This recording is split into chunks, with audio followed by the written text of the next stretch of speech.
This episode of the Danger Close podcast is brought to you by Cry Havoc. From New York Times #1 best-selling author, Jack Carr. Cry Havoc, a Tom Reese thriller. Order now.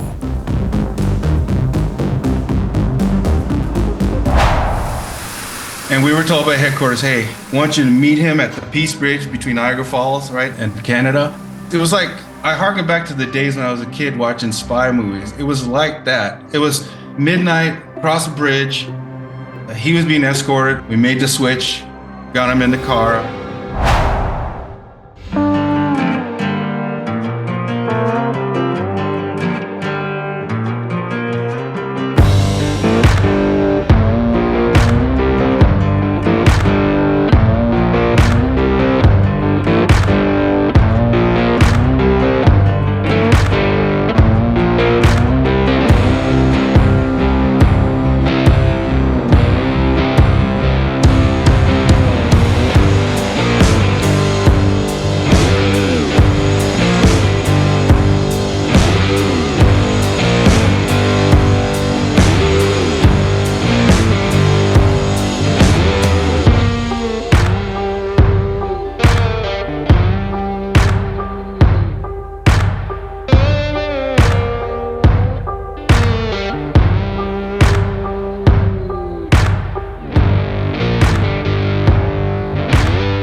For those who don't know you, police officer, Oakland, into the CIA for 22 years, chief security officer for Microsoft for 16 years, and now author of both fiction and nonfiction, and you host the Ronin Leadership podcast.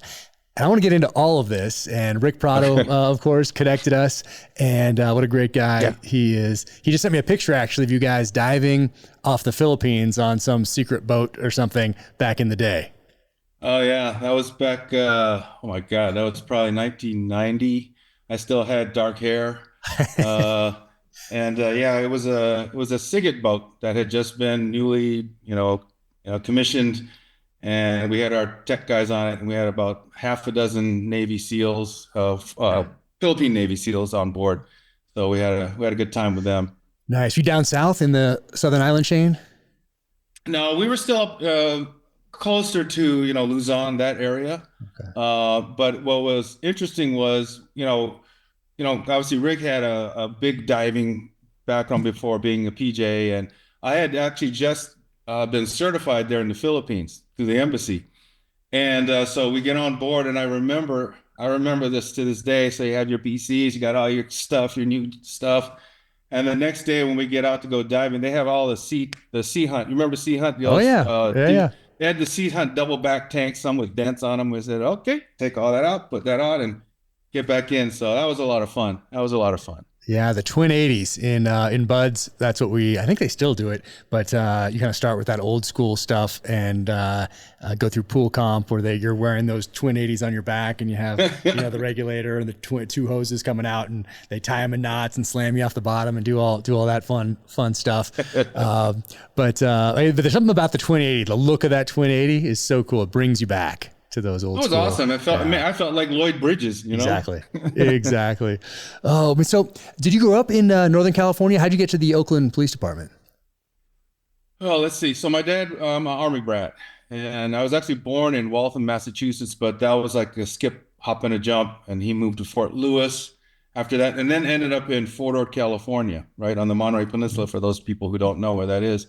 It's not there anymore. They turned it into a commercial place, and it's a DOD facility now. And my dad had a very unusual career because he did a tour in Vietnam, 67, 68, unaccompanied tour in Germany after that. But for the most part, he and all these other NCOs stayed in this community called Marina, which is right next to Fort Ord we moved to. And so I just grew up. There, and so California kid basically.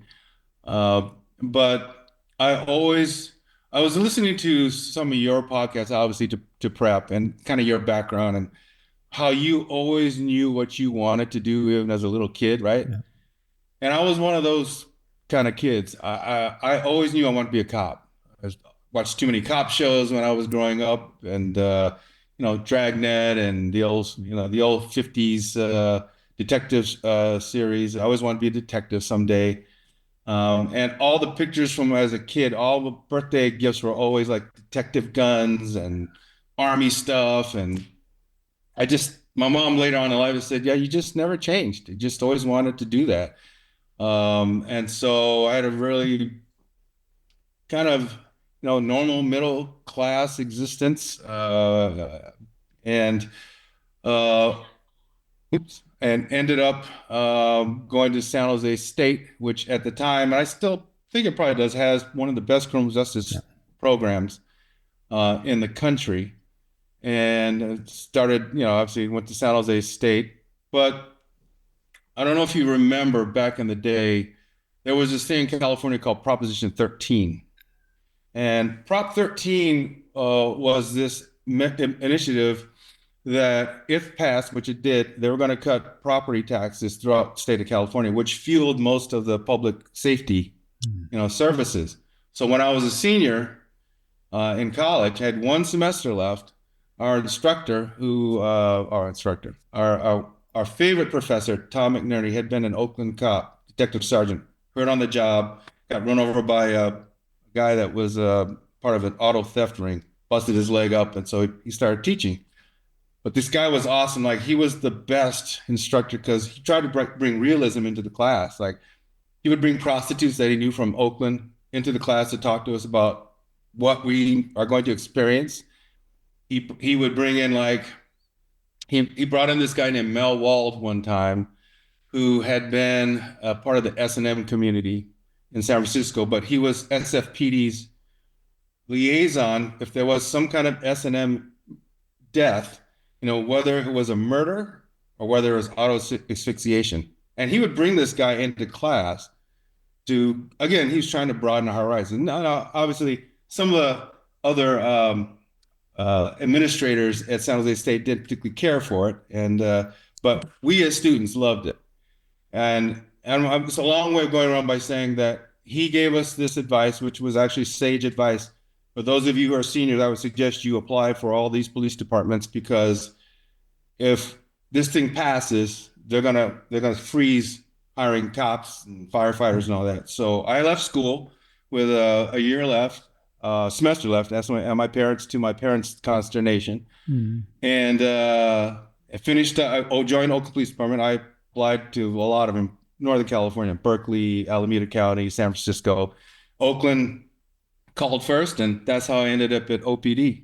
Okay, what year was that? 1978. No kidding. So was Adam 12 out then? Oh my God, yeah. Adam 12 was out, Dragnet was out, SWAT was out. SWAT was out too. Just Chips, obviously. I didn't want to be a chippy because I didn't like their uniforms. So I wanted the dark Adam 12, kind of LAPD kind of vibe. So yeah, I ended up in Oakland. I went through academy. It was 6 months, and it was hard, but we were a tight academy. We were very close, and I wanted a big city. Not taking anything for anybody who carries a badge has my mad respect, but I wanted a big city because and just from what I heard from Tom McNerney, our professor in San Jose State, I wanted that experience, and it was one of the seminal. I have several seminal moments, I'm sure, as you do in your life, where it's life altering. And going to OPD was life altering. As a middle class kid from Monterey County, working West Oakland, which is basically the hood, the ghetto, right? I had pimps and prostitutes, drug dealers.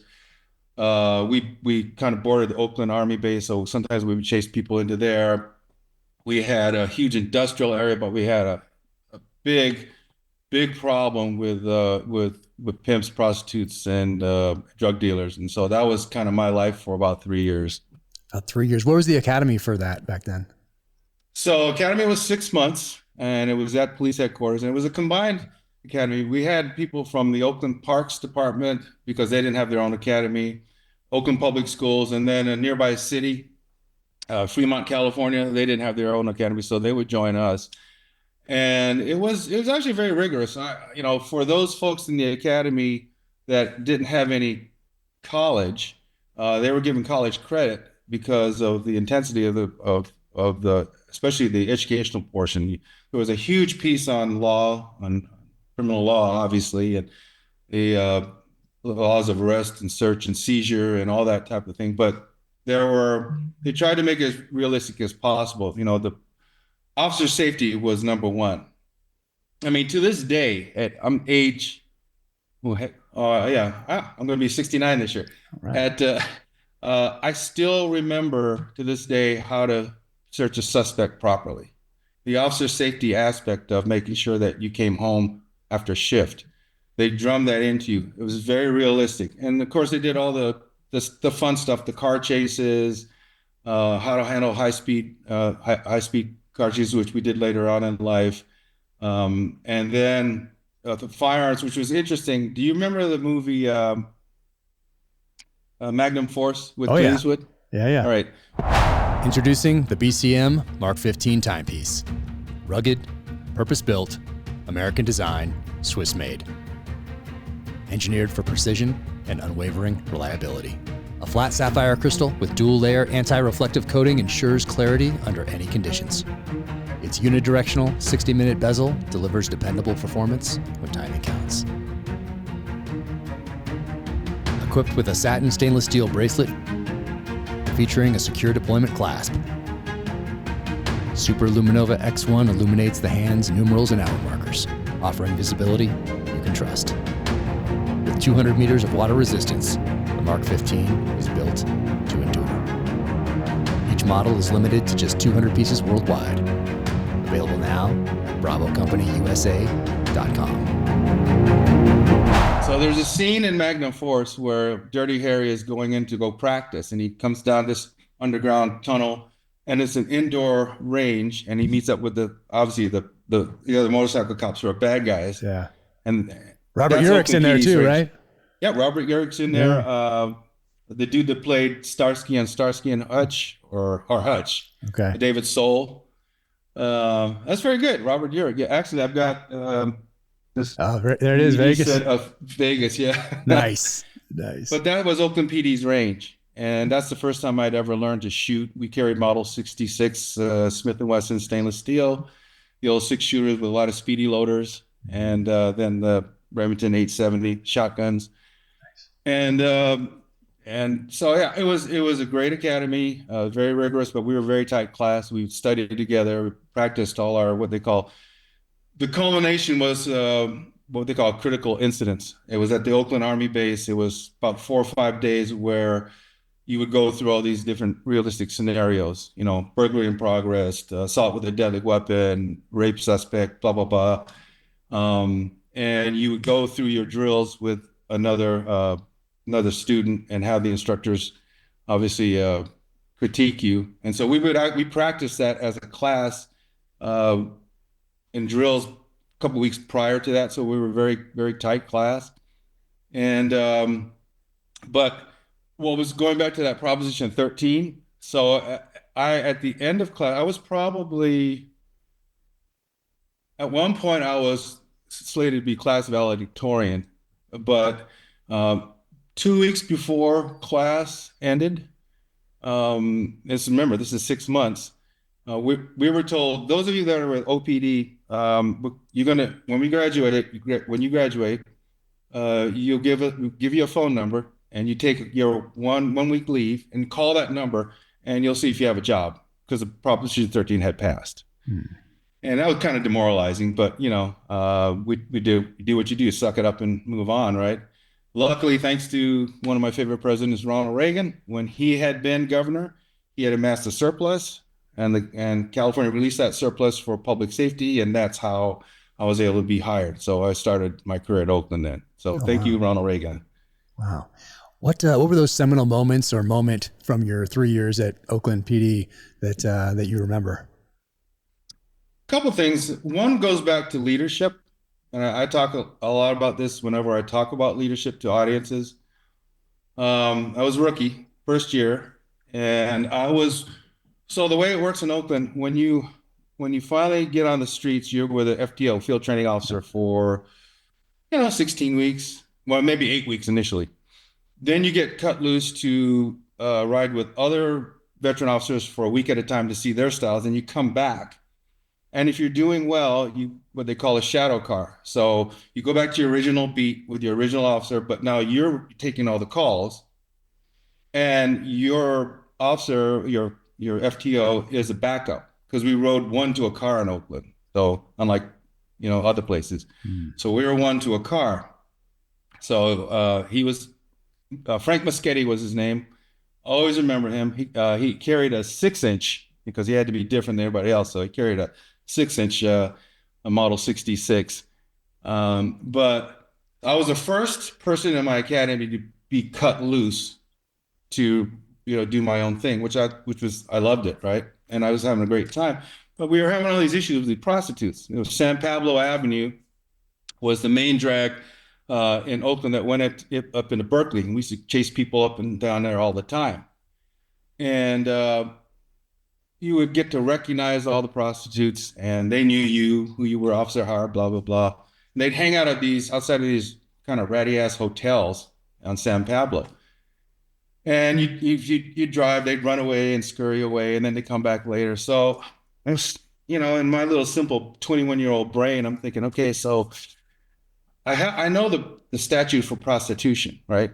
It's like 647B. I still remember it, of the California Penal Code. But is there something else? So I was, you carry a big briefcase with you. You got your Cal lights, you got all this other kind of stuff, and you got this big California Penal Code. So I'm thumbing through it one day, and I think, oh, here's when 2 or more people are gathered together to commit a crime, that's violation of California law. So I said, I'm going to try this. So I saw these 3 gals that knew me, pulled up to them. I said, hey, come over here, and they were outside trying to do their thing with their customers. And so I hooked them up, and I said, you're being arrested. And they said, for what? And I gave them the penal code. It was like 484 or something. And they said, because they knew 647B, they would often say, oh, you arrested me for 647B. I'll be out in a couple of days, right? But they didn't know this one. So we had what they call the paddy wagon back then. That I don't think you can use that term anymore, but it's a van that come around to pick up prisoners to keep officers on the streets, so you don't have to take them back to city jail. And I was all feeling good and thought I was doing a good job being proactive. And then back then we were under a DOJ kind of experiment. It was kind of like a mini computer in the car. We didn't have what they have nowadays, but you could kind of text maybe back and forth. And it's called Digicom, I remember. And I got a message from my Sergeant Dave Nishihara, who in my first book on leadership, I referred to him because this was a seminal moment for me. And I'm half Japanese, so it's ironic that my first sergeant was Japanese American. And he called me, wanted to meet me at a nearby, some block. Okay. And he said, Mike, those ladies you arrested, we had to cut them loose. And I said, how come? He said, you basically arrested them for the riot act, right? When 2 or more people are gathered together to commit a crime, that's the riot act, So there was context behind it. I took it literally. And at 21, I was pretty demoralized. At that point, everything had been going swimmingly. I did well in the academy. I, did all this. And so he said 2 things. He said, you effed up and we had to cut them loose, but I'm not writing you up for it.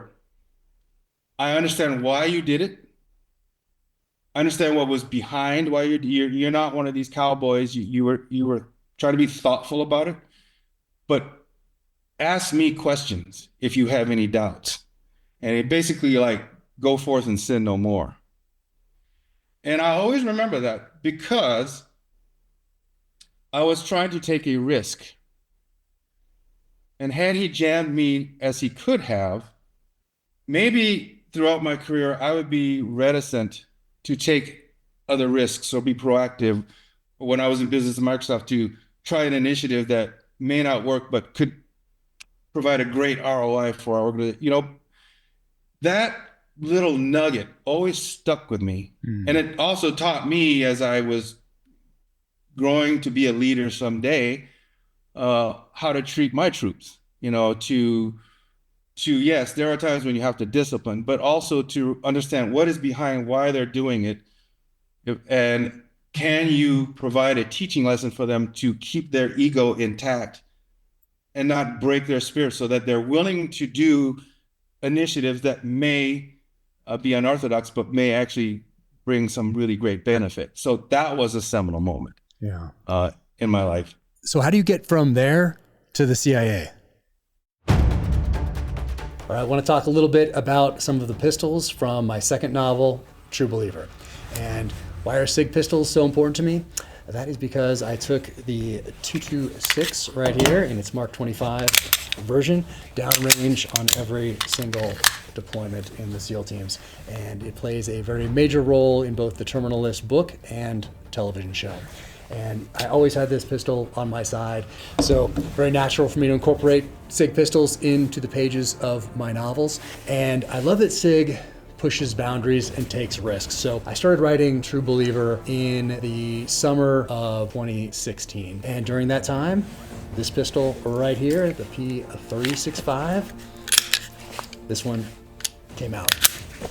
So in the first book, if you remember, James Reese, he carries the Glock 43.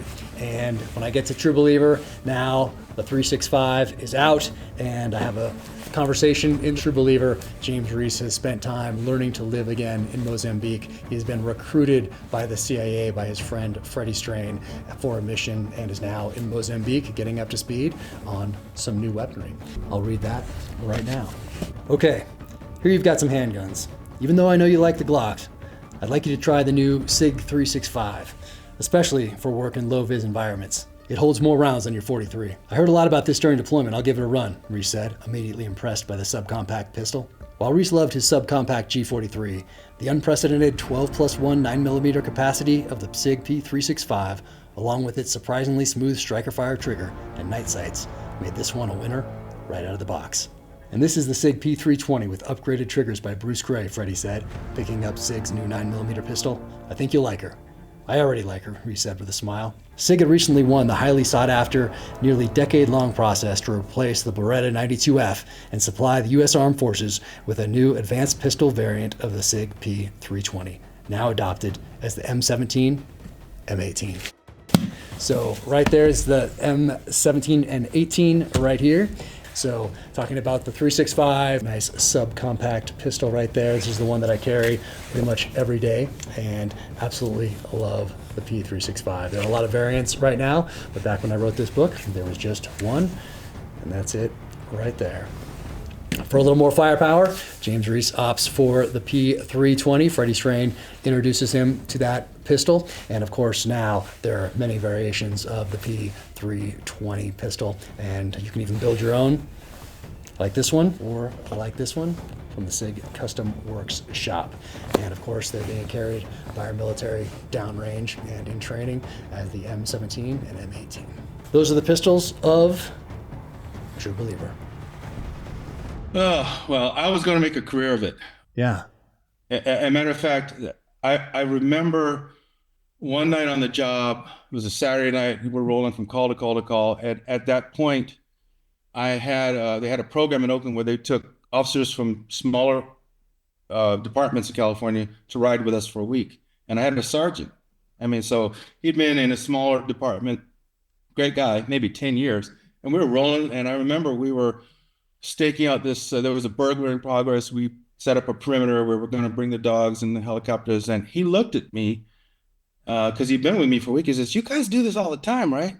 And I said, "Yeah." And in my little pea brain, I'd been on the job maybe a year, but that's why I was telling you earlier, I wanted to be big city police, because you get more in a year than most cops, smaller departments. Not taking anything away, because it's a dangerous job no matter where you are. Just get that experience. So I was going to stay forever. And then one day, because I'm like you, I'm a voracious reader. On my off day, I went to a nearby bookstore.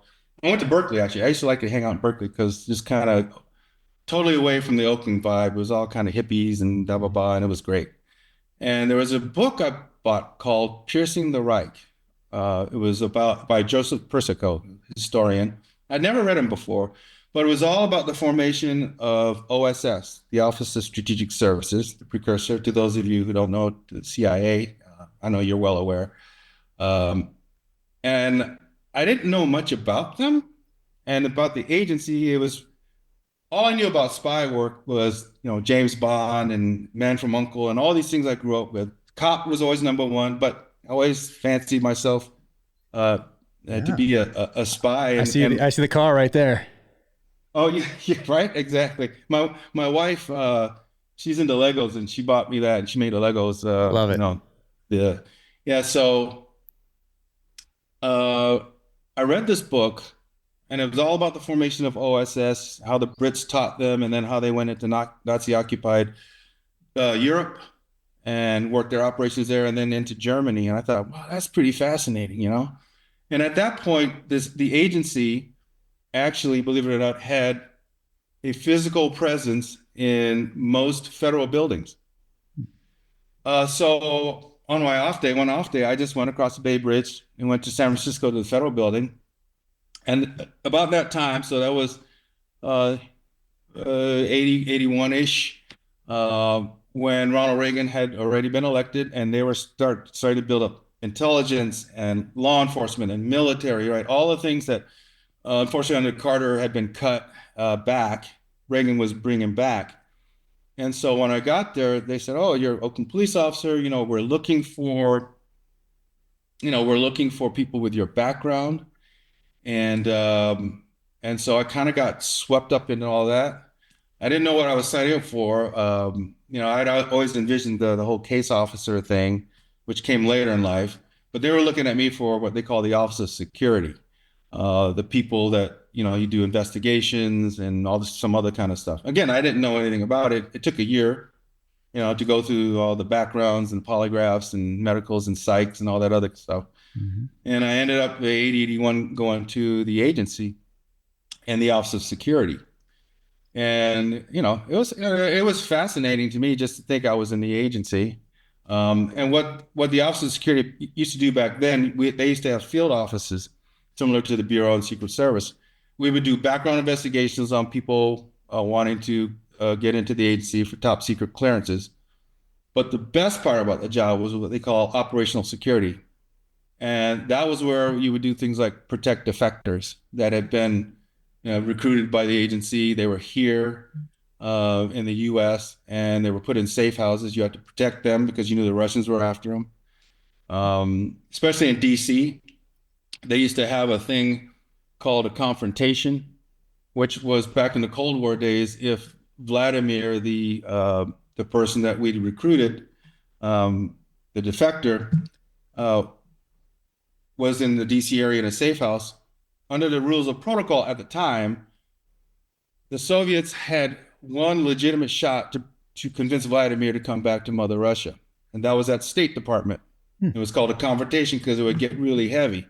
Like they would sit across from Vladimir, and state folks were there, agency folks, and they would basically say, we understand, why you're doing this.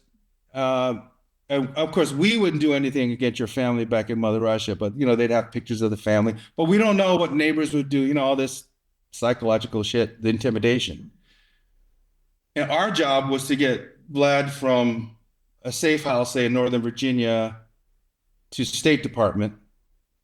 That's okay with counter surveillance, but the idea was getting him back and setting up counter surveillance routes to make sure we saw that we were being followed. And one time we worked with the Bureau, there was a whole van full of Bulgarian intelligence folks trying to follow. So that was a lot of fun.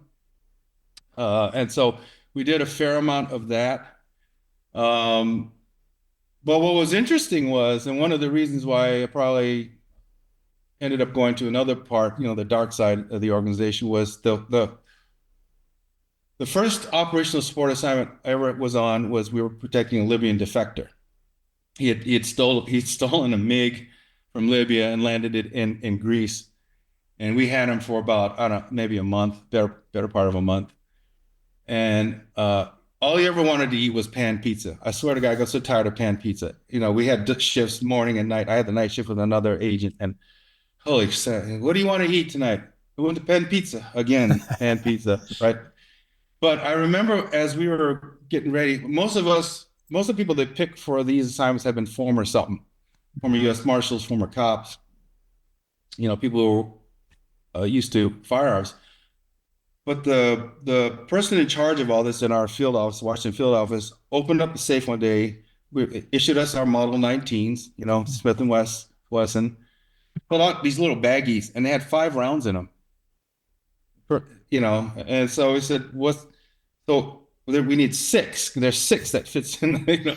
He said, well, yeah, but we put 5 in case, we don't want the gun to go off automatically. That was the level of non-expertise they had in national security to do that kind of stuff. Wow. Obviously, it's a lot different now with GRS and all that stuff, right? But in those days, and so I thought, okay, that's interesting, right? And I was going to write out my time there, but then they sent me to Rochester, believe it or not, New York, as a junior, what they call a resident agent, because back then there was Kodak, and Kodak did a lot of the camera work for satellites for the intelligence community, and they needed backgrounds done. But I swear, while I didn't want to go and I didn't like Rochester, met some nice people there, the best operational support assignment I ever had was up there, where there was a Russian defector out of Ottawa. And the guy that was with John Cohane, he'd been there forever with the Office of Security.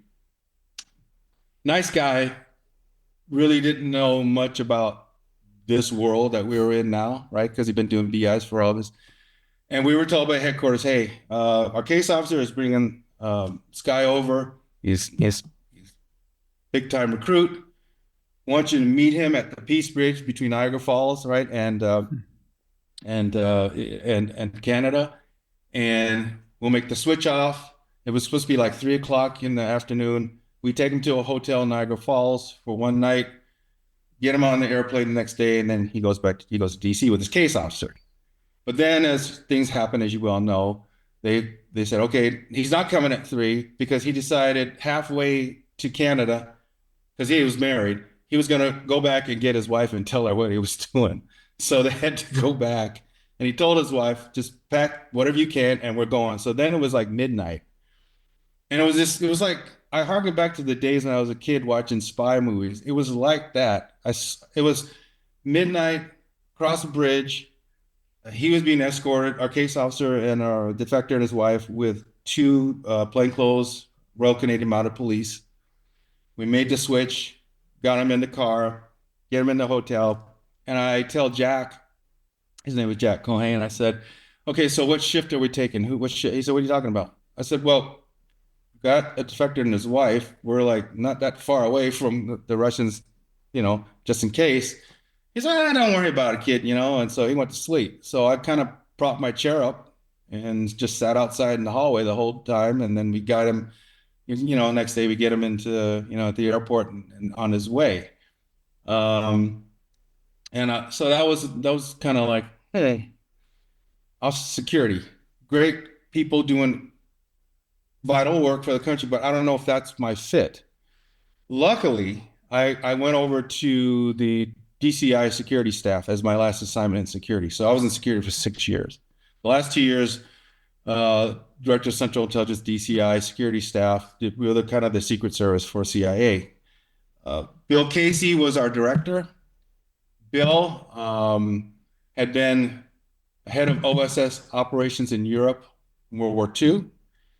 Big time Republican. When Reagan took over, Reagan said, hey, what do you want, Bill? Bill said, I want to be Sec State. I already given that to George Shultz. Okay, I'll take CIA, but I want to be a cabinet official. So he was the first DCI to become a cabinet official. So we worked under him. So it was cool. We get to go to the White House all the time. We're credentialed by the Secret Service all around the world. And it was a good job. He never knew my name. He called me Bob for 2 years for some reason, even though my name was Mike. When it says staccato, it comes with a promise. In any condition, at any moment, this gun is ready, because your life and the lives you protect depend on it. The future of the 2011 begins with the HD line. Narrower grip with no grip safety. You can run your pistol in either hand with fully mirrored controls and ergonomics. Uses widely available reliable magazines in a variety of capacities so you can stock up on more mags for less money. Allows common duty optics to be attached directly to the slide instead of to a plate.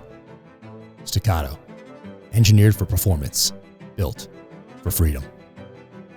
But another seminal moment, Jack, was our second year in, and a lot of people in Office of Security, the management used to call us cowboys, crybabies, and gun nuts, right? Because they didn't understand we were a necessary evil.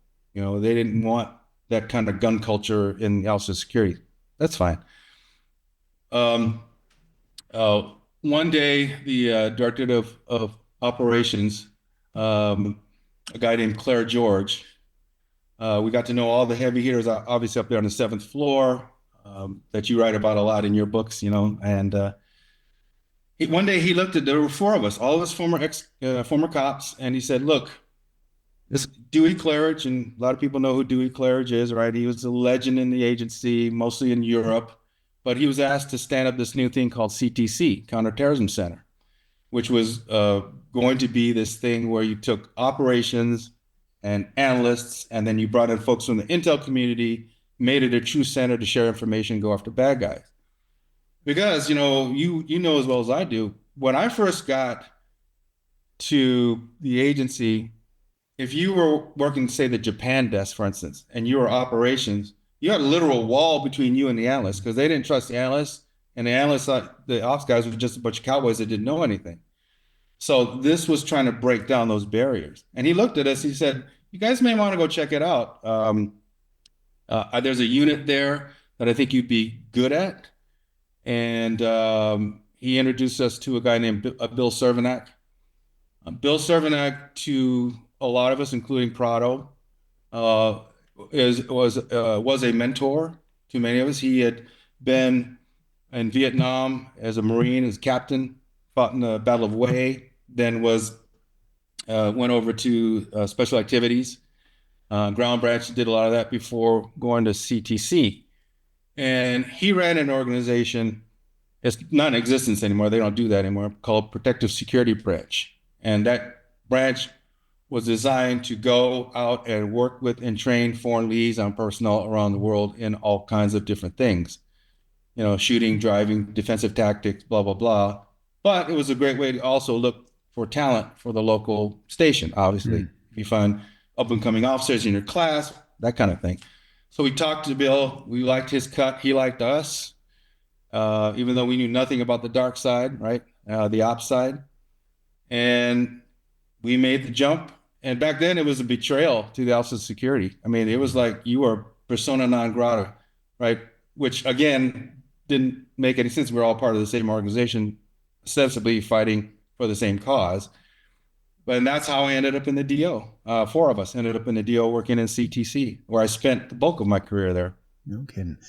What happened to that Libyan defector who flew the MiG to Greece? Well, I mean, he provided a treasure trove of intel about the, what was going on in the Libyan Air Force, kind of what their plans were in the future, the disconnects that some of their senior leaders were having with the Gaddafi regime. So he provided a lot of information. I suspect he did okay. He probably ended up, he may still be alive for all I know, somewhere in this country, Interesting. And what do you go through next? Is there a training pipeline at this point for the director of operations and what you're going to do there? Or what does that look like for you? Yeah, so back then, they used to have categories. So category B was your classic case officer. And you were brought on board and you were sent to the farm for, a number of months to learn all the tradecraft stuff. So we were brought in as category C officers. And Cat Cs were called special skills. So you had, all the stuff that we brought in as cops, or if you were military or what have you, you were category C. In fact, the ground branch guys, our building for Protective Security Branch was outside of headquarters. We were under some other cover. And the floor above us were all the ground branch guys. And we were all Cat Cs. And so kind of knuckle draggers, I guess we were considered. They looked at us that way for a while. But what they had was they had a course called OCA, Ops Course Accelerated. And so we did the job for a while. So I was able to go, my first job was in Kinshasa, Zaire, and Mobutu's folks, and went to Malta, Singapore, then Lee Kuan Yew, and then a bunch of things. And then about a year into the job, I and some others were assigned to OCA. So it was 10 to 12 weeks. So it was a condensed version of what the Cat B's got, but you did all the stuff, how the recruiting cycle, spotting, assessing, developing, recruiting, reporting, the surveillance, counter surveillance.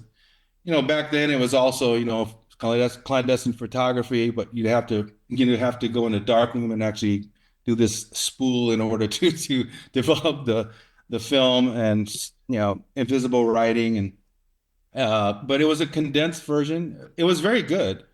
I found it challenging. And then you did the whole recruitment cycle where you're given a target at the beginning of your class. You, like all of us, you pretend like you're in a foreign country, and you've experienced that, where your whole time in training, you're a diplomat in a foreign country. You're given a target, and there's a recruitment cycle that you have to go through. And if you do well, you get to the next meeting with your instructor/recruit target. And then you do the pitch. And so it was all of that. So we like to say as Cat Cs, we could do what the Cat Bs do, but they can't do what we do, right? And that was kind of our thing. But it was a great job. We got to we deal with a lot of great services around the world. Koreans, we helped train a combined group of Koreans prior to the '86 Olympics. We trained out in there was a group called the 707 back then. There was their version of Delta Force, the South Koreans, and we trained on their compound. And with it was usually a 3 or 4 week course, teaching them basically protective operations, how to protect a VIP or president, blah blah blah, and everything from shooting, driving, bomb searches. I tried to put in an element of stuff I learned in Oakland, like how to search a suspect properly, handcuffing, all that kind of stuff. But again, like I said, a big part of it was to be able to work with the local station. And if you found officers that were promising, then because we would always use someone from the station as a VIP for our 3-day final exercise. And that way that person would be able to get to know some of the students who we were looking at. But another seminal moment was one day when Servanac called us in. I and a guy named Scott Kafer, who was former LAPD bomb squad guy, Prado knows him well, one of our best friends. And he called us and he said, okay, I'm going to make you guys team leaders. And I never thought about leadership. I was just enjoying the job, right? And he said, but I want you to start leading teams. And this is kind of like the Nishihara thing way back when as a cop. He said, but I want you to remember something. And I'm paraphrasing because it's been many years, but he said, up until this point, you have the right to be selfish in a good way. Like you want to grow your career and you want to progress and you want to do well in the agency. Now your mindset shifts, and your job is not to take care of your troops. You have to be selfless. And I always remember that term from him. So now it's about them, their care and feeding, their career development, making sure that you give them what they need to succeed. You'll succeed because they succeed, right? And I always remember that. Unfortunately, he passed away I think during COVID period. But for a huge generation of us, he was the quintessential leader. He was big, and he could be brash, and he's a fun-loving guy, but really smart and cared about his people. Sometimes to a fault, but I'd rather have someone like that than someone that doesn't care about their folks at all. And so that started my leadership journey in the agency, in that particular unit. And then I started moving on to other places within the agency. I had a very interesting trajectory in the agency. Yeah. Well, your first overseas, though, you find yourself in Africa. That's your first overseas assignment. And what did you learn from that? How long were you there? We were there. Well, six. It was actually that one was longer, 6 weeks, because we were training President Mobutu's troops, President Sese Seko Mobutu, and um, they call him the DSP, the División Especial de Presidencial, the DSP. And I'd never been to Africa, and it was a great experience. It was a francophone speaking country, so they spoke French. But the team I was with, I was the junior person, a guy named Butch Kramer. He'd been a Minnesota cop, like state trooper or something like that, but spoke fluent French, and we had interpreters with us too. And it was interesting to see, like, I think I remember to this day, we looked at their weapons. Like, they had M16s, but they kept them in these barrels of oil. It was like, that was how bad it was. So a lot of it was training them just in the basics of how to care for a weapon, and then finally getting to the shooting portion and doing it safely so they're not shooting you. And then we did some of the defensive driving. But what was interesting to me was to see at that point kind of the totality of what we were doing, right? So there were some in our unit was like we all enjoyed doing all the kinetic stuff, right? And we went to great school. I went to Smith and Wesson Academy. We went to all these different driving schools. What was that place in West Virginia? BSR. BSR. BSR, Yeah. right? Everybody loves all that stuff. Yeah. But when, some of the senior officers said, but this, what we're here for, right? Our real job is to help station recruit eventually, the essence of working espionage. And that always struck me. But I loved being in Africa.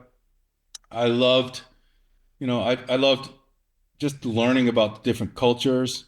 And there was a guy named Doug Smith, who was a COS, great guy. He passed away, I believe, a few years ago.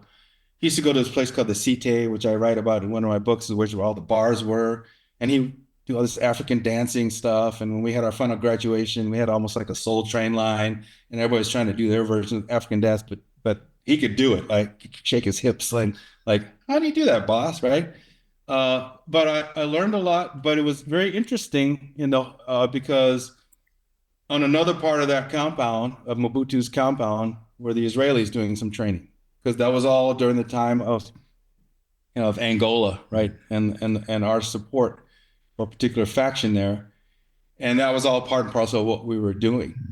And so we were there for about 6 weeks doing the training, and then from there I went to Singapore. So it was a completely different vibe, because going from there to Congo to Singapore, this modern country training Lee Kuan Yew's unit, where they were switched on. I mean, their weapons were awesome. When we did crash and bang, they brought out a bunch of Mercedes so we could crash and bang those things. It was awesome, right? And in Malta and like South Korea, and I'm going to a lot of the Francophone countries, Gabon and Lagos, Nigeria. So I had a good inkling of the world in those 2 years I was with that organization. I loved it. It's what's not to love. You're away from headquarters. You're wearing, like, back then when Banana Republic actually made really good clothes, you had your Banana Republic, Eddie Bauer stuff. Yeah, you remember those days before it became a fashion type of a place. Oh my gosh. Yeah. It used to be, for those that are wondering what we're talking about, the Banana Republic used to have like almost Army Navy stores, essentially, like small Army Navy stores. It might have started in Northern California, I'm not sure, but regardless, they had these small stores. You could walk in there, and it was like walking into an Indiana Jones movie at the time in the early 80s, and you could get actual like working clothes. And then later it became a fashion thing, I think probably mid 80s maybe, or something. Yeah, they ruined it. Yeah, you're right, Jack. I remember buying like a sport coat, but they had all these secret compartments in there. You could stuff stuff in there, and but we got an allowance. Like we would get like $400. You could spend $200 here, $200 there, and get all, And so that was fun. But then it was time to grow up, I guess. and I because I'd spent we did a lot of work in the Philippines. You know, we trained like at Malacanang Palace. Well, actually, my first view of the Philippines was when we took Casey. He was meeting with President Ferdinand Marcos. And yeah, it just comes to mind here. And we were on his detail, and we worked with Mrs. Marcos's detail, Imelda's detail. And I remember one day we were waiting for her. I'm kind of going backwards in time, but we were dealing with a guy named Colonel Pitong, great guy on her detail. And he said, hey, when Casey went to go off with the president, and we were sitting there, you know, that's what we do. We sit and wait. And he said, do you want to meet Mrs. Marcos? Okay. You know, and so she came out, she gave us a tour of the Malacanang Palace. We saw all the famous shoe collection that she had. The shoes. I was going to ask about the shoes. Oh man. Yeah. Everybody remembers the shoes. She had the shoes, man. And you know, again, we're young kids. We'd heard about the shoes, but we didn't realize it's like, oh my God, it's like shoes everywhere.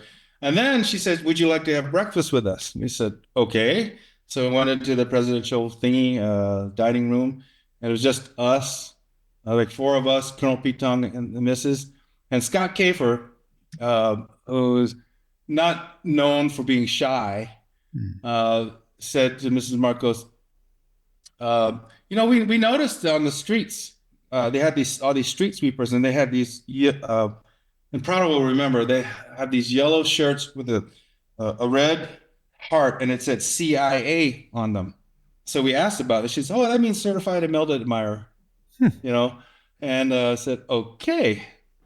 But so that was the first inkling. And then back when I was in the PSB days, several iterations, I really loved it. And so I decided to take a desk assignment at the Philippine branch under EA division. Totally different.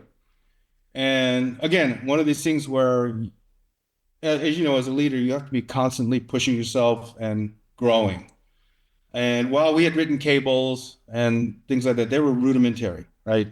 And OCA taught, obviously, write cables, but writing cables at a desk is a totally different beast. You know, writing a cable with operational details, and a guy named Ken Dagler was the branch chief, old East Asia hand, and he treated me very well. Again, I'm a knuckle dragger at that point. I know what I know, but I don't know a lot of stuff.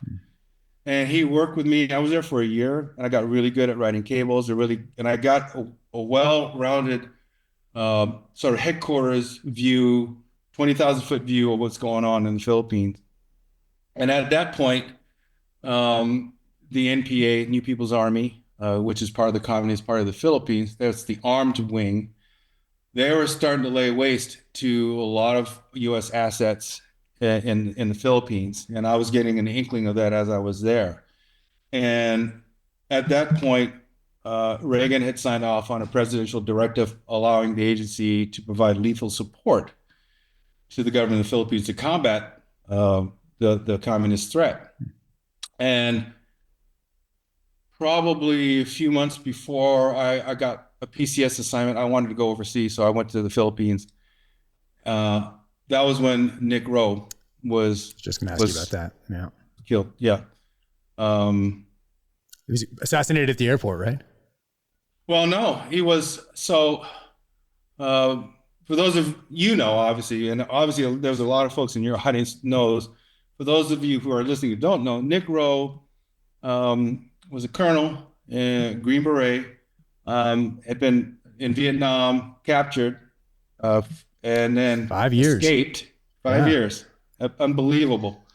And escaped, and his techniques, which obviously, Navy SEALs and special ops folks like you all went through, the whole survival, escape, resistance, evasion, his methodology was the basis of a lot of things that are being taught in Spec Ops community to this day.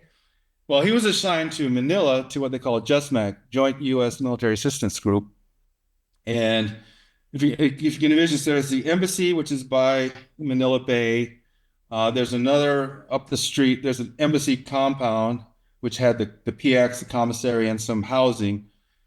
But then JUSMAG was in another part of the city. And Nick Rowe was then part of Just Mag, and every day he went to work, he was driven in an armored vehicle.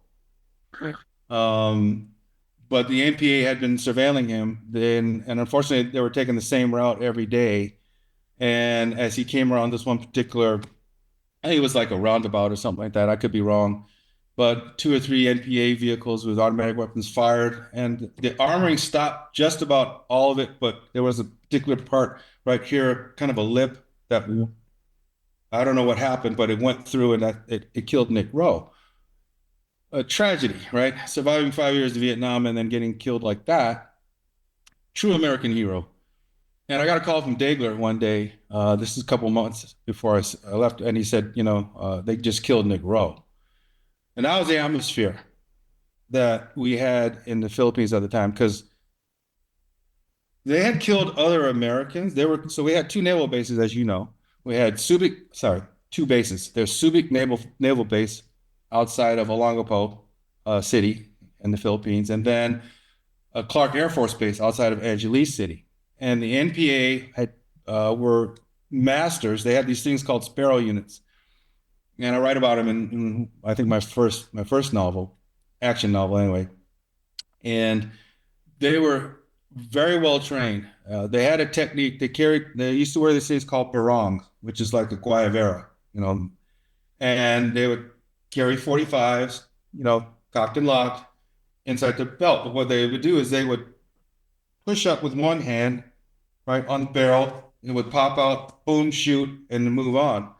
And they were very fast, very trained. We saw it, in fact, the NIS showed us a classified video of showing these guys in training at one of their camps. And they would then target airmen and naval personnel and follow them out of the bars with them and shoot them. And but that was always there, right? Nothing had happened in Manila. They were killing Philippine intelligence, military intelligence cops left and right, but they hadn't targeted Americans. So there was a complete atmosphere. You could cut the fear with a butter knife when I landed in Manila. The station was scared. They had no station security officer. They had the RSO, Regional Security Officer, State Department. But yeah, it was a very scary atmosphere. And while I was officially assigned to liaison branch, so liaison branch at any CIA station, you are declared to the host government. So the host government knows you're CIA. You're not under some other cover, which also means that if the host government has any kind of penetrations, the bad guys know who you are. And all of us that were declared, had we had armed guards at the homes that we lived in, they wouldn't have done anything but run away, but we had them, right? The embassy assigned it. But I was assigned officially to liaison branch, and I had contacts with some of the government, but the COS at the time told me, what I want you to do is work with the RSO's office and figure out what we need security-wise to protect our people. And so that was like my first year of just kind of classic liaison work, but also within, the embassy. A lot of times, as you know, you have all these verticals in the embassy. You have the LEGAT with the FBI, State Department, Defense Attaché, all these folks. They don't always play well in the sandbox. This time they did, because everybody was under threat. And one of the first things I did was, after assessing the situation, I brought out by that time, Bill Cervenak, the guy I'd worked for, he started up a counter surveillance unit within CTC. And so we brought a whole contingent of them out, and they were wonderful. There were a lot of them former Secret Service. We had a former South African Defense Force guy, and they were there providing counter surveillance to our case officers and to the COS and DCOS as they were leaving, going to different functions, right, to see if they could spot bad guys. And it was an interesting time. I got really close with the NIS folks, because there was a guy named Steve Einsel there who was the special agent in charge in Manila, and he had a big contingent at Subic. But this guy, he was solid. Like, he wanted to he wanted to work together with us. Even to the point where one day, I'm kind of getting off track here, but we lived in a place called Magdalena's Village in Makati, which is kind of the suburbs where the expats and but the agency at that time gave you a Browning high power, and that's it. We had no shoulder weapons. And as you well know, we're not contrary to the movies, there are certain segments from the agency that are better trained in weapons than others. Your line case officers, for the most part, except after the recent wars, up until that time, they weren't. They were given training, but they were never really armed, and they don't train on all the time. So, and so we had Browning high power is a great weapon. Not going to do much against automatic weapons, but whatever. One day on a Sunday, I get a knock on the door, and there's Steve Einsel. He's got his big duffel bag. He opens it up. There's an Uzi with multiple magazines, shotguns, ammo. It comes from his armory. Like, he could be in trouble for doing this, but he gave that to me when he found out what we had. That's how solid this dude was. And we ended up working with Servant folks, and then we worked with NIS and Air Force OSI and the bases to replicate the counter surveillance methodology that we used in the Philippines, because we knew that they were surveilling us. They were just waiting to do another hit, and so obviously we were telling all the embassy folks and all the station folks to change your routes and blah blah blah. But we knew that if they saw a bunch of gringos at one intersection one day where Americans went through, but they didn't see you the next couple of days, but they might see you the fourth day, throws them off balance because they're used to a routine. Are they security or are they not? And so we did this, and then along the way, we were able to work with NIS, and eventually I had an asset that was a penetration of the Philippine military. Great guy.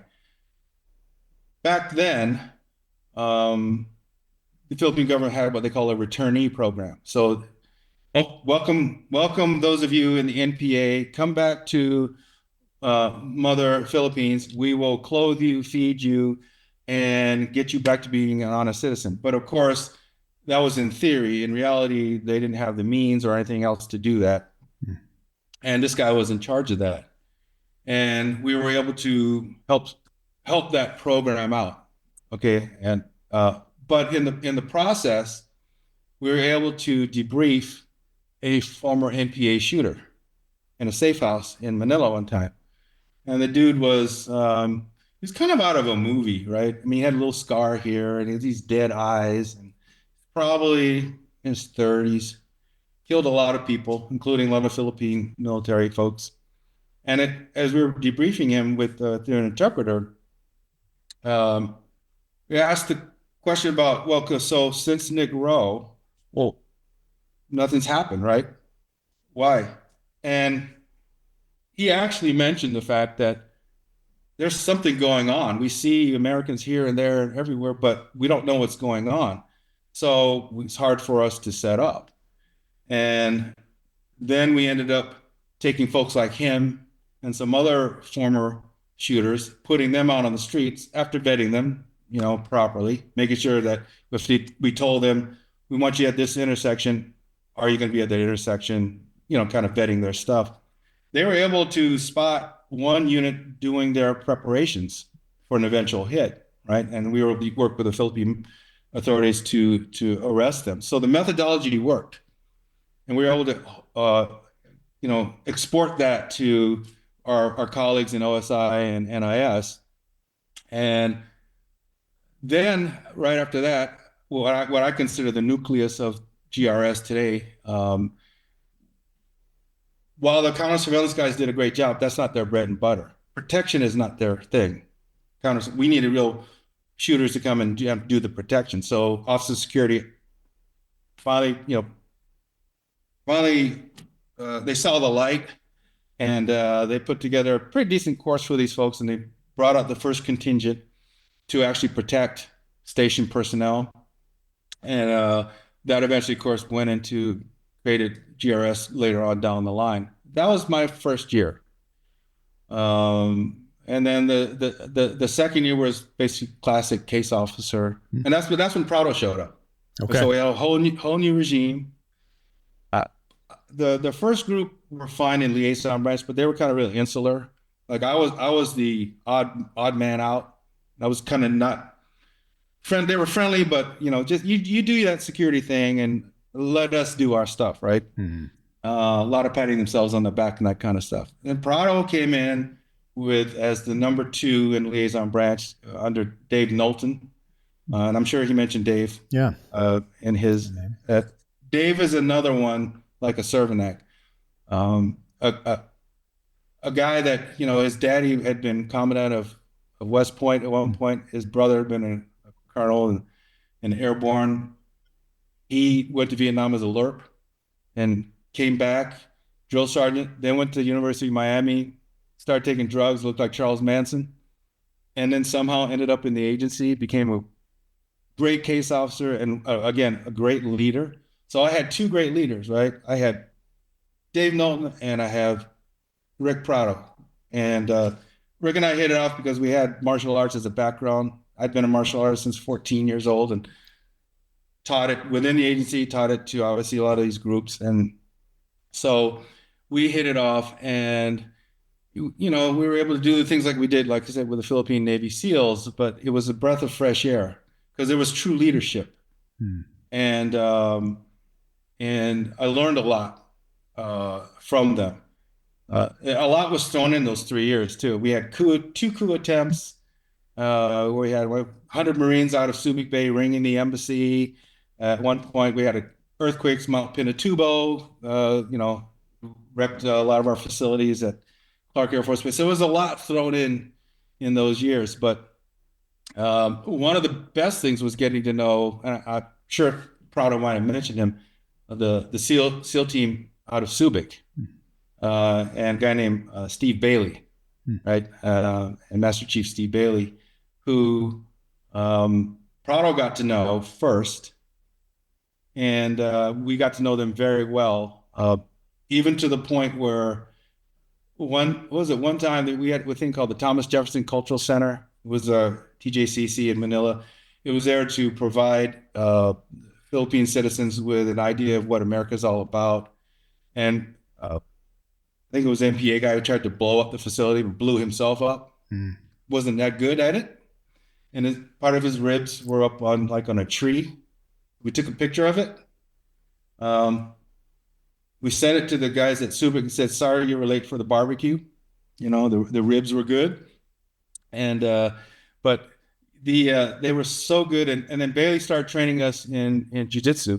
That's how we got to know him. And because he'd been trained originally by one of the original Gracie brothers. Okay. And so it was a great time. Lasted 3 years. And then I ended up having to go back to headquarters, which I didn't want to, but I had to. Oh, man. So you go back there, and how long, is this the 90s now? Does this take us to the late 80s or early 90s? Where are we here? So it was about 92, 93 time frame. Okay. And so I go back, and now I'm promoted to take over the same spot that Cervenak had. So I'm now in charge of the protective security branch, but they've expanded. So not only do they do the training, but we also have what they call CTICs, counterterrorism and intelligence centers.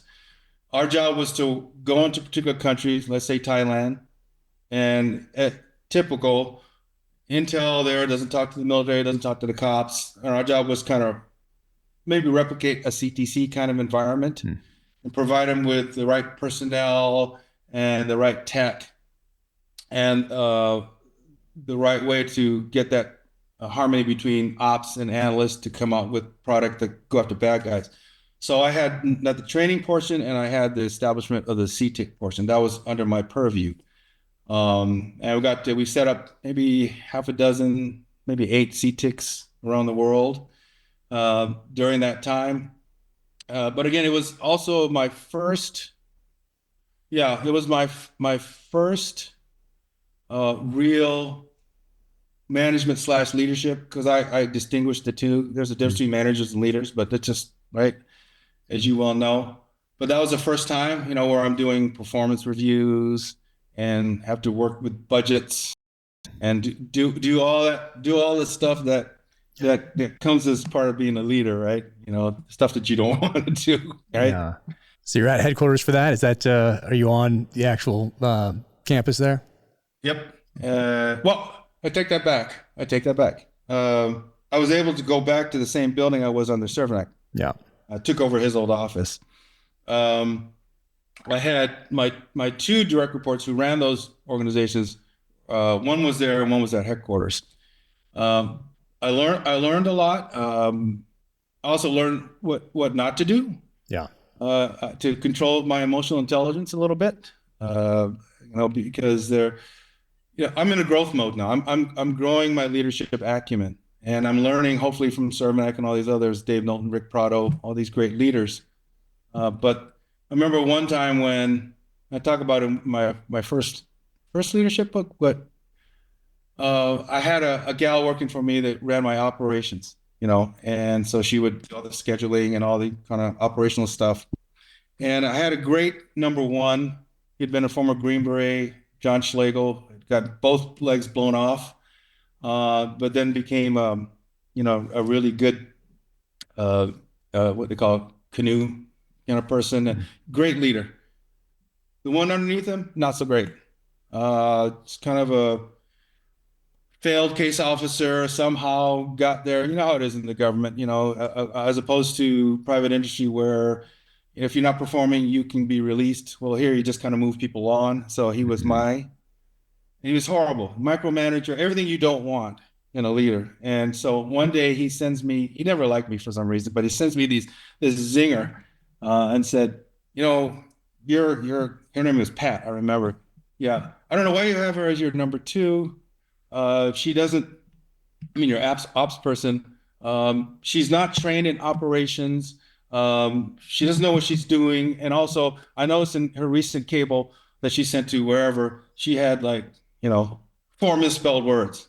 And so again, I'm growing now. I wouldn't have done it this way later on in life, but I sent him a zinger right away. Unlike Abe Lincoln, who used to, when he got mad, he'd write a letter, he'd put it in his desk drawer, sit on it, right? That's smart. Yeah, not me. Nope. Not at 30 something years old. Right. I fired off a zinger. I said, maybe you haven't heard, but she had been a NOC, non-official cover officer. She'd gone through training, right? But she decided she didn't want to be a NOC. And I noticed in your last message, you have 5 misspelled words. Yeah, really intelligent, really smart, really mature, Mike.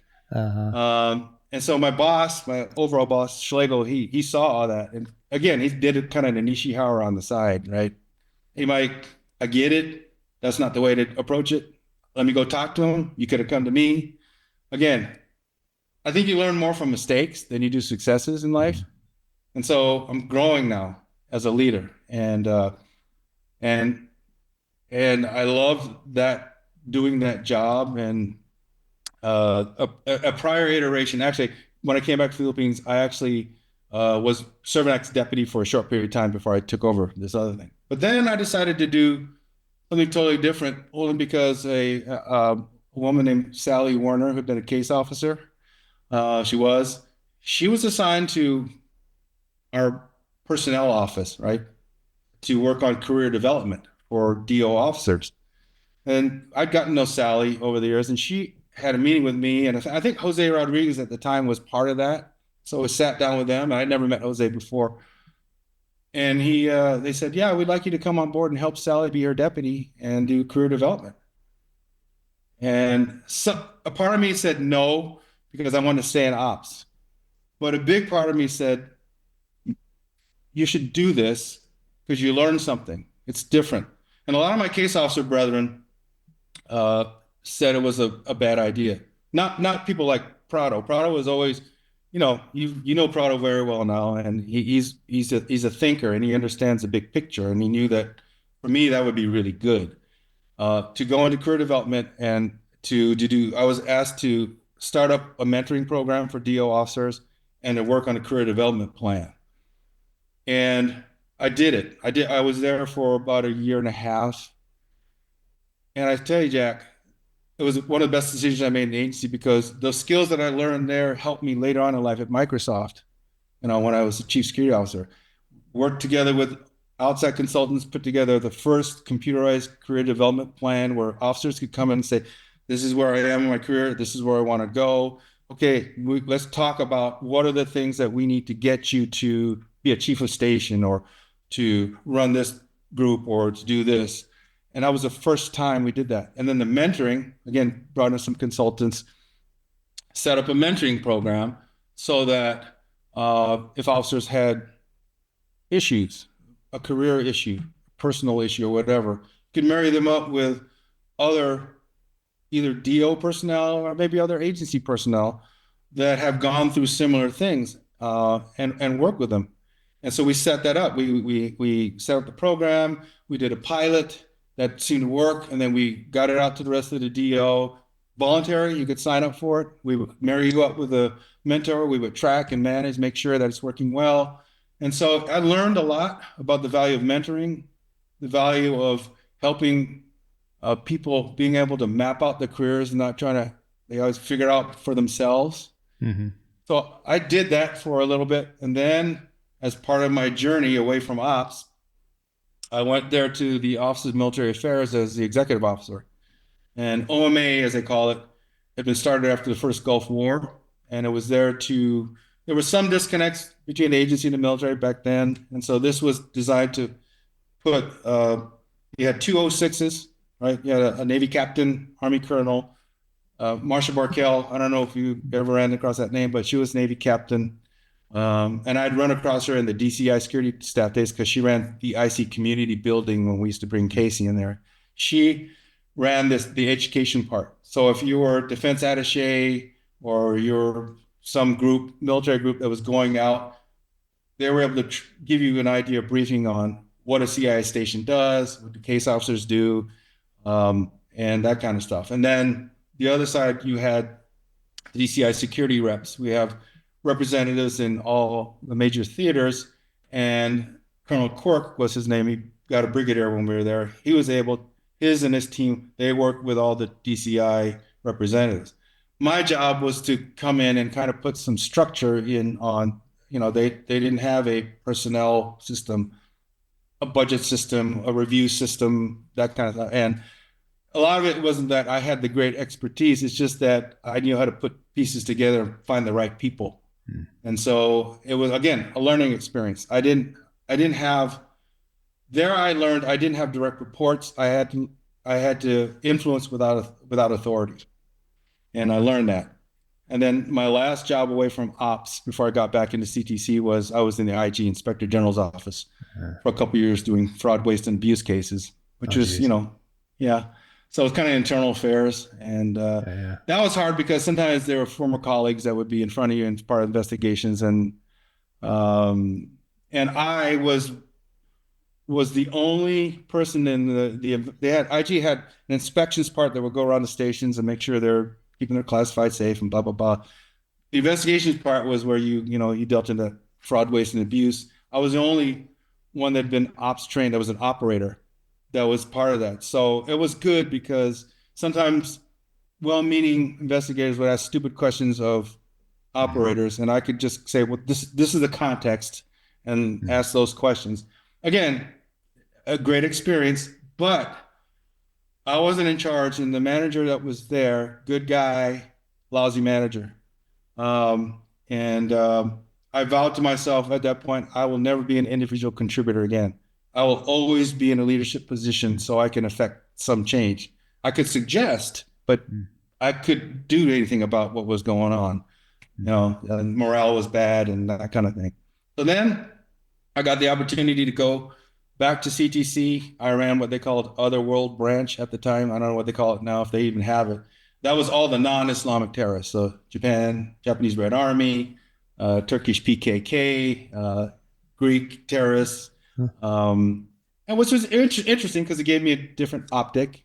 Is that what you're doing in the years up to 9/11? Yeah, it was. And then I got the opportunity. It was my last job in the agency. Um, the head of NR division, National Resources. So those folks that don't know, the agency is obviously mostly international, but they have a National Resources division that has domestic work. We can't spy on U.S. citizens, contrary to the movies, but we can work with business people. We can work with the bureau to look after, bad guys and see, if we can, stop them. And I was given the opportunity to be chief of station, domestic station in Pittsburg, Pennsylvania. Now, Pittsburg at that point had 5 states, including you had New Jersey, you had Ohio, Kentucky, you had a bunch of states that we worked with Joint Terrorism Task Force folks made up of bureau and local police. And I took the assignment and got up to Pittsburgh, beautiful city. Whatever it was in the 60s and 70s, it's not like that now. It's beautiful. And I became station chief, and I was there during 9/11. I was there when the planes went down in Shanksville, Pennsylvania. I was there that day when it's like all of us have these stories, right? And the typical one, mine was, I guess, fairly typical. I invited some TDYers from CTC to brief my team there, and they were a great team, but they didn't have much of a counterterrorism background. And the TDYers were there. I introduced them in the conference room, go back to my office, overlooking the skyline of Pittsburgh. And then, one of them come in, hey, boss, check this out on CNN. First plane hit. And then, of course, everybody thinks it's an anomaly. And then the second plane hit. And then you get the oh shit factor, right? And so first I evacuated the station, contacted Washington saying we're evacuating the station, going to work from home. Then I reached out to like the local special agent in charge of the FBI, Jack Shea. He was a great guy. We had a good relationship. I said, you need help? He said, yeah. So I sent about 5 of my case officers to the FBI field division there. And because then the plane went down in Shanksville, and they worked that for a while we evacuated the station. That was kind of our existence for a long time. And then I remember getting called to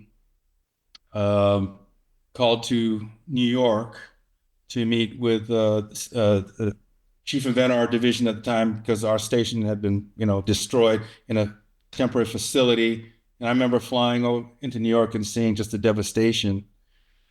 Just my heart, like all Americans, your heart just melted, right? Just part of it was sadness, but there was just complete anger, payback, right? And then we went to DC. They call it all domestic chiefs of stations into DC to testify before the House Permanent Select Committee on Intelligence on what we were doing post 9/11 to help get bad guys, see what's going on in our jurisdiction, and it was a blur. That period was a blur to me. And I was in my second year as chief of station, and I had applied for 2 onward assignments.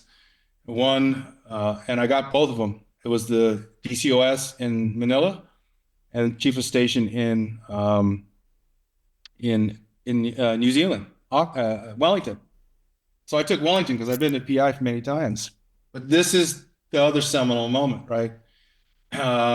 Somebody came out of the war zone, went up to the then DDO. I think it might have been Jim Pavitt, But next thing you know, I get a call from personnel, that humana thing. Yeah, Mike, that assignment you had in Wellington? Yeah, you don't have it anymore because somebody knew somebody that took it away from me.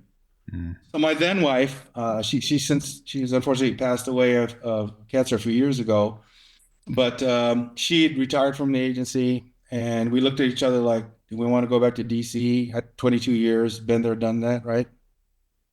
I reached out to that Steve Unsel, who would have been the NIS special. He was the only one I knew that was in the private sector. He went to Kroll first after NIS and started his own thing. And I called him. I just say, hey, I'm looking maybe to get out. And he said, I'll introduce you to a headhunter. And I'm a government guy. I don't know what a headhunter is.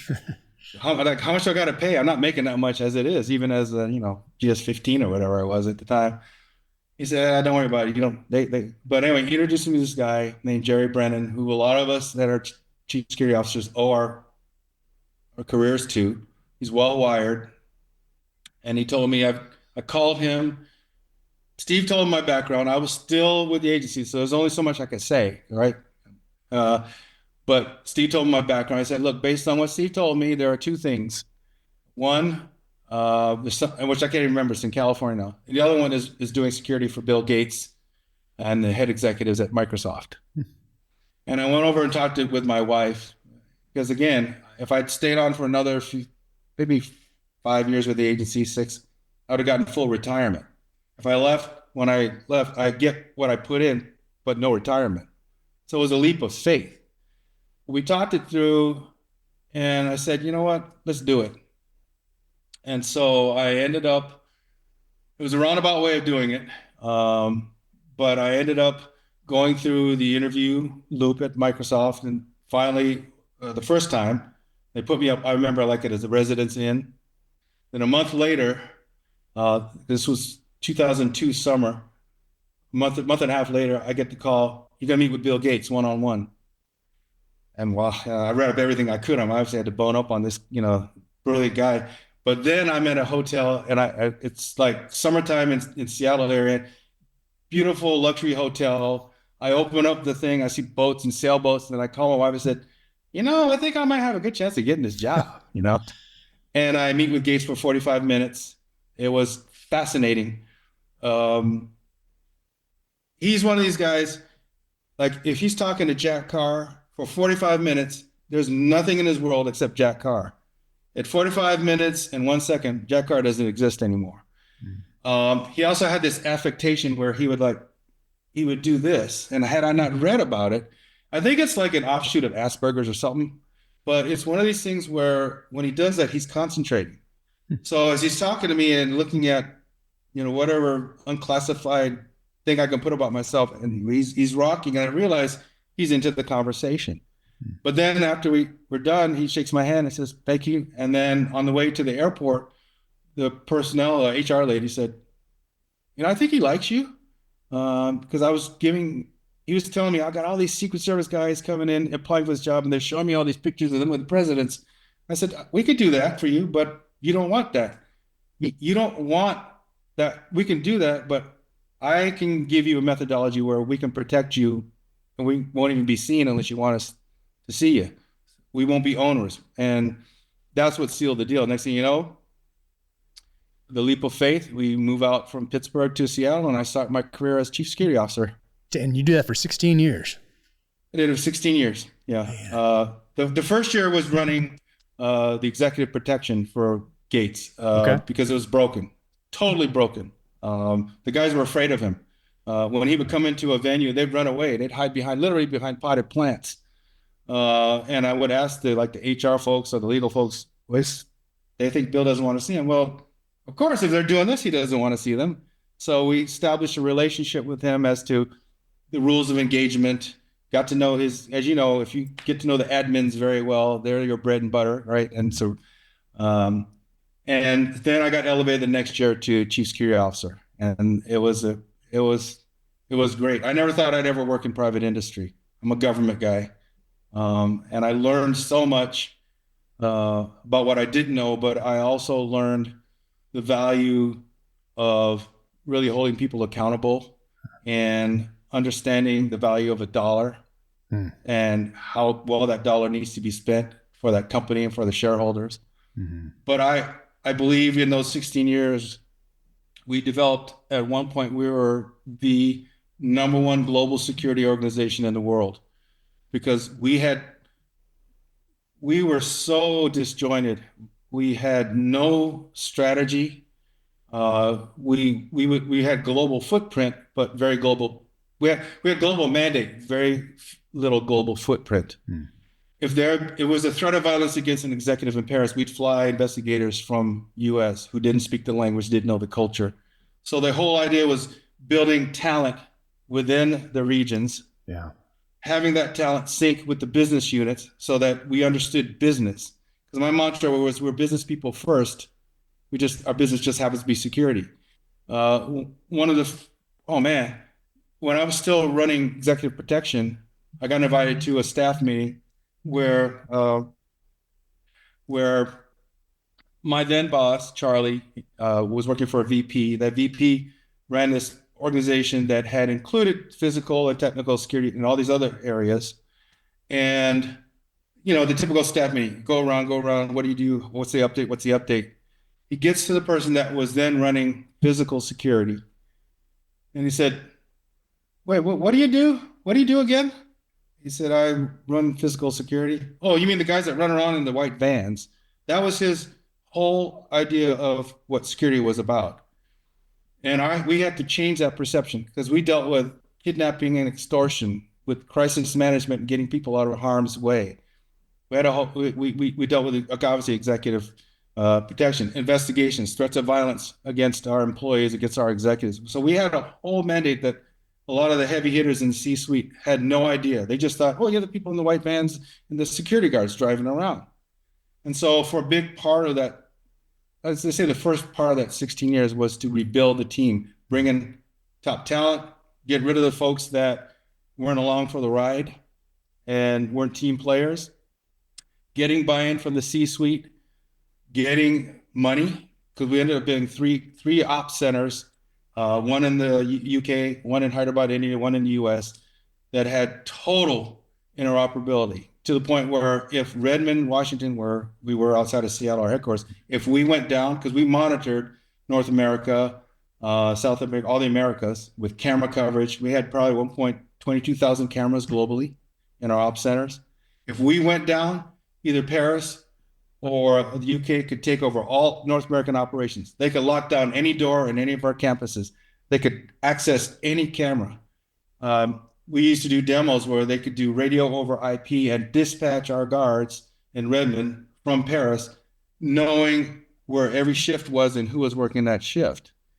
We got to that point because we were able to do a good business case. And why I say we were one of the best, if not the best at the time, a lot of my peers, fellow CSOs, would come and benchmark with us. How did you get the buy-in? How did you develop the strategy? What technologies did you use, and how did you decide how to use those technologies? That we became very efficient. We were asked to speak to all kinds of conferences about what we did, and it was a very heady experience. And I learned a lot about myself too. I needed to grow my emotional intelligence better. Earlier on, I was very good at I was good at finding talent. I wasn't good at being as direct as I could be with my talent. I could be very subtle. And sometimes some of my troops said, we don't like subtle. We just tell us if we're doing something wrong, we're doing something right, and that kind of stuff. But it was it was an awesome time. I really enjoyed those years, got to use some of those skills from the government there, but also get to hone new skills about business and understanding what business is all about, P&Ls, and really integrate ourselves with the business. So yeah, it was great. I enjoyed it. How do you differentiate between threats to somebody at that level that is not only ultra high net worth but also public, different from probably someone who is ultra high net worth who is not public, right, but someone who is on the radar like Bill Gates is? What was it like to sift through different threats and without giving anything up? What was the most concerning threat that you had while you were there, and how did you deal with it? Well, there were two. There was always the threat of kidnapping, right? But there was always a threat of an active shooter coming on campus and trying to go take out Gates or somebody else because Microsoft stock went down or whatever the heck their major malfunction was, right? Those are the main things. And for us, a big piece of it, well, part of it was the usual kinetic stuff, making sure we had the right people, and we did all of our advanced work whenever Bill went out. At the time, there were multiple entities taking care of Bill's security, right? So you had what they call the home team, the house team. They took care of his residents and his family, his kids. A lot of them were former Navy SEALs because his house was on the waterfront. I remember right? that. So, a bunch of guys were going there getting jobs back when I first got to the teams. Yeah, right. And so we got to know them very well. It was fun. But then you had when they established the Bill and Melinda Gates Foundation, they had a separate team. And then we did corporate. So we had a big chunk of them, but we didn't have the private stuff. But the idea was to make sure we were all coordinating intel. So if we're finding a common pattern, okay, now how do we attack that? The campus thing was the big one because of an active shooter came on campus, right? And then the other part was conferences. Like here, we usually take them to Las Vegas all the time for these. They call it CES now, Consumer Electronics Show, but back then it was called Condex, and it's a tech conference. And he's a rock star with the techies, right? But you're out there in the public. So a big deal of it was, a lot of it was intel. We did a lot of the stuff that the Secret Service does. If he's going in a particular area, and through our intel, there are people that have sent notes or letters or emails, Bill, that were kind of troubling. We would work with the local police, and we also coordinate with Secret Service, and just to see if we can identify these folks, make sure that it's bogus or if there's anything there. And certainly all of our advanced work came to play, but I think the threat of kidnapping and the campus thing was the worst. The good thing about Bill is that when he understood his lane, right? Like he knew he didn't know anything about security. So when I would talk to him, like I asked him to change his routes because he would take the same route. They gave him an armored Lexus before I got there, but he would take the same route every day. And he's a data-driven guy. So I said, just give me a month, okay? Because he wasn't buying off that he was doing that all the time. He said, I don't do this all the time. So we set up an OP at this Tully's coffee shop, and we just clocked him for a month. And he was off by 10 seconds either way. Showed it to him. Then we mapped out a couple of alternate routes. And then we said, we'll tell you through your admin when you should take those routes, and we'll be there. You won't see us. So it's typical counter surveillance. We knew where he was going to go past on those, and we would be there if he needed help.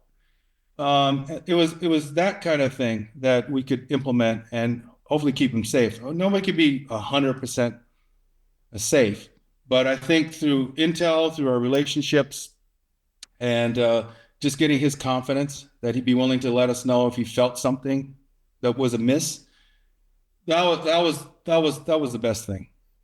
Yeah, I see him once a year at the Indian Wells tennis tournament, just in passing. Yeah, just in passing. Okay. So, what I like the best though is that my seat is in front of his, in the front row. My wife's a tennis player, and she had to play with him once. He needed somebody, I guess. They were at the same tennis thing, and so I just watched. But he was a great tennis player.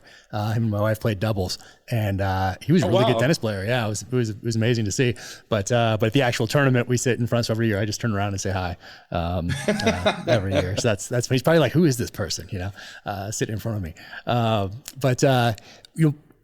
When you were working was it the Otherworld division? Is that what it was called at CTC?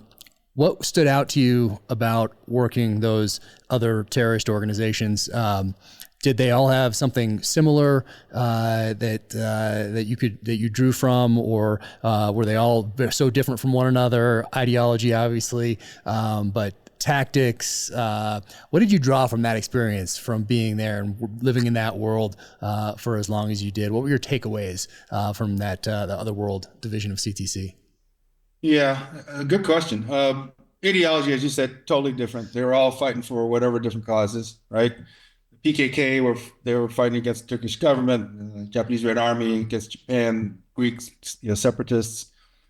They all were good for the most part at being patient in terms of surveillance and surveilling targets. They weren't cowboys, and they took their time. They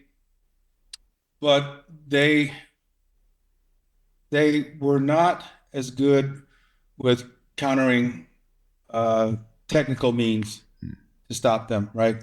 So, like the Greeks, for instance, the Greek separatists, we were able to mount an operation where we could plant something into one of their computers, so we could capture all the keyboard, all the keyboard things that they're doing. But they weren't good about securing their, surprisingly, locations, that kind of thing. The PKK's the Kurdish separatists, their biggest flaw was their leader. Uh, he he was a pedophile and a child molester, and eventually, and this happened just before I took over, but we worked with he was holed up, I believe, in, was it Greece? Was it Greece? Yeah, but his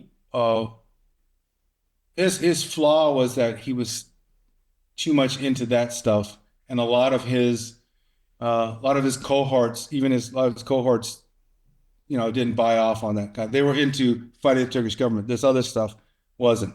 Luckily, we were able to get him on a ruse, thinking he was being escorted to another country, when in fact, on the way to the airport, he was diverted in a vehicle, where another plane was waiting with Turkish special forces, who wrapped his ass up, and they did what they had to do. But they all had different ideologies, but they were just as dangerous. There was one attempt by, there was another group, DHKPC. They were, similar to the PKK. They were actually caught in the process of trying to plant an explosive near our consulate, right, in Turkey, and they were caught. So they were not averse to obviously using whatever means necessary. They weren't always the most organized, but they were all committed. I'll give them that much. They were definitely committed as any jihadist. They were definitely committed to their activities. Yeah. And let's talk about your thrillers for a moment here. What did you always know that you would eventually write thrillers, or did you start with the nonfiction and then go to the thrillers after that? So you have the two nonfiction, right? And then you moved into the thriller space. So when did you start thinking about doing that? So I always knew I had a book in me. I never thought I'd be a writer, right? I just had something to say. And during COVID, I took a PowerPoint that I used to give on leadership, and I made that into what I thought was a really decent book, which it really wasn't. And I started working with this gal named Judith Browse. We call her the Book Shepherd. She's out of Colorado. I was introduced to her by somebody else, who said basically, you can't write. And I mean, you're obviously, you're up there. And a lot of times your first manuscript ends up on the floor, right? Because in your mind, it's like, man, this is like Gone with the Wind. And then it's like, nah, man, this is like Mad Magazine, dude. This is, and so we worked together on that first one. And it was my wife, Janice, my current wife, who we met after being apart for 40 years, met her in college. Her dad, she's Japanese American. And I like to joke, her dad liked this part of me, but he didn't like that part of me, right? And we both unfortunately lost our spouses along the way, and got back together a couple of years ago. And she's the one that gave me the idea. I was noodling with Judith, and we were starting to put together what I thought was a really good book, but we didn't have a title. And I'm really still into martial arts and philosophy, the Bushido philosophy, the Book of Five Rings, all that good stuff. And Janice said, right over there. Oh, there you go. Yeah. See, yeah. And and I've got the Ronin tattoo. Nice. And she said, what about Ronin? Well, masterless samurai. And I thought, that's a cool thing, because if I look at my own leadership journey, and probably yours is the same way, it's, you start out learning from different people, my Nishiharas, my Cervinax, my Rick Prados. But then at some point you take the best of that and you forge your own way. So while I used to be a samurai working for a shogun, now I'm masterless and I'm charting my own way. I thought, man, that's good job, honey. So we called it The Art of Ronin Leadership. And that was the first book. And it was more of a 20,000-foot view on my leadership journey. I hadn't intended to be anyway semi-autobiographical. It just turned out that way. But it flowed. And then I got feedback. People liked it, but they wanted more nuts and bolts. how do you build teams? How do you build strategies? How do you get budgets? How do you get the C-suite to buy in? So I wrote The Art of Executing Rodin Leadership Strategies. And I thought, that's it. Okay, I'm an author. I said what I had to say. And then, I've listened to you and your podcast, and you've been on, and you're a voracious reader. And I grew up like you with people like Louis L'Amour, but I liked Mickey Spillane, and of course nowadays Lee Child and all these others. And I had a story to tell about the Philippines and the NPA. It didn't start out that way. It started out actually with a former agency guy in Las Vegas, and you know as well as I do, I started writing. It was like putting a square peg in a round hole. And I gave it to my wife, who I've got editors, but she's like the number one, right? And she said, "You're trying too hard." Huh. She said, "Write what you know." And so then the whole thing about the NPA in the Philippines and the idea of an older protagonist who is left that world behind, but because of an assassination attempt against someone in his former team, and he finds out it reeks of an NPA type hit, even though the NPA has been out of business for over a decade or decades. That was the nucleus of the story. And I thought, let me try my hand at fiction. I may be no good at it, but at least I'm gonna try.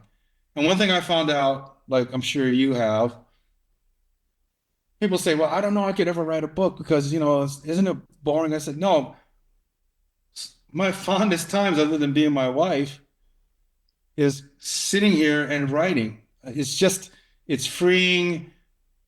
It's relaxing. It forces me to use my, little gray cells, as Hercule Poirot says. And I just loved it so much with the first two books, just writing. After I got over the first part where you don't know how to write a book, according to Judith, and then she helped me. And then I just started it. And I'm kind of like, you said, you were classifying different kind of writers, like outlining, or what you call them, pantsers. Yeah, like pantsers. I think right I'm by the seat of their pants. You're more of that? Yeah, I think, I remember that from one of the interviews you did. And I think I'm more like that. Okay. I have an outline in my head. I may jot down some characters or just a couple lines. And I never know where I'm going to end. I kind of know where I'm starting. And so I started writing that, and it took a few iterations, but I think it came out pretty well. I got some pretty good feedback, and I never intended it to be a series. But then Judith said, "Why don't we just live dangerously and you write the first chapter of another book with the same character?" So now I'm on the hook because we published that and it's there. So that forced me to write the second one, Blood Promise. And then now I'm just, kind of like you, I'm following in your footsteps, just trying to write this series about this Jack Trench character and his team, the Watchers, who are all older, retired CIA folks, get always sucked back into some adventure, right? Nice. I love it. Are you a watch guy? Because I think there's an Omega is it your latest one that plays a role? Yes, Omega Deception. I am a watch guy. I started with the Rolexes and everything, but been Omega for years. Okay. Just love their story. And I told the Omega folks here at the boutique, I said, I got a story about an Omega watch that's been stolen from Jack Trench that means something to him because it was given to him by someone that he served with back in the day in the Marines. Yeah. And it was his first watch, and the whole way of getting the watch back leads him into some other area. So I had a ball writing that one. Nice. And I'm sure the Omega folks, they had nothing to do with it, but I'm sure they're going to enjoy seeing the moon watch being figured prominently in the book. Oh, that's great. And I see the Four Branches bourbon behind you there. Yep. There we go. Yep. Mike Trott and company and Prado. Yeah. I love it. Is that Rick's bottle? Rick's bottle is around the corner there. Okay. Yeah. Okay. It's actually in the bar, the special ops one, nice. Black Ops. But I had some yesterday watching the Super Bowl. So nice. Yeah.